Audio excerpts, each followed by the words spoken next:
like every TV network is thinking, well, we don't want to put the Browns on if Deshaun Watson's not playing. We don't Right. want Jacoby Brissett on Sunday Night Football. Primetime Jacoby.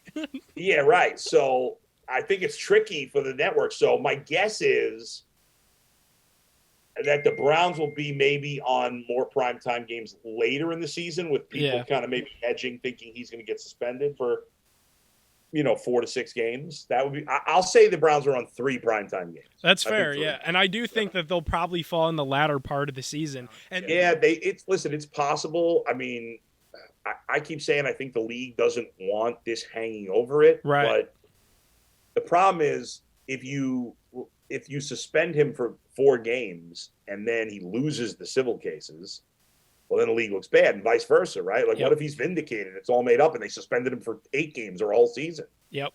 Then they look terrible, and they it was unfair. Yeah. Plus so it's going to be interesting to see what they do here. But I think that's going to be a waiting game. I really do. I think he's going to start week 1 because they don't want to make that decision. They don't want to get caught in no man's land where he goes in and gets sued 22 times and we only suspended the guy 4 games where it should have been a whole year long, like the old Josh Gordon days. War in the inverse. He beats all 22 and we suspended him for 8. And it's like, oh God, the guy's in. He was free to walk. So that makes it really tricky. The only thing that stinks about if they wait is it's constantly hanging over his head.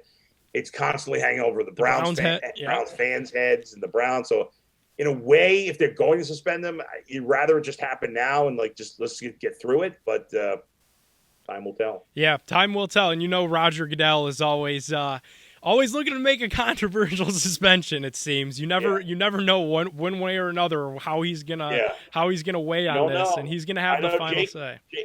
Jay Crawford thinks that the Bauer suspension in baseball is going to factor in here. I don't agree, but I don't agree with that either. The gesture doesn't dictate what the king does. The NFL is a different animal. They don't care. They want their best players on the field. They don't care. I don't think they're worried about what baseball's doing. No, me neither.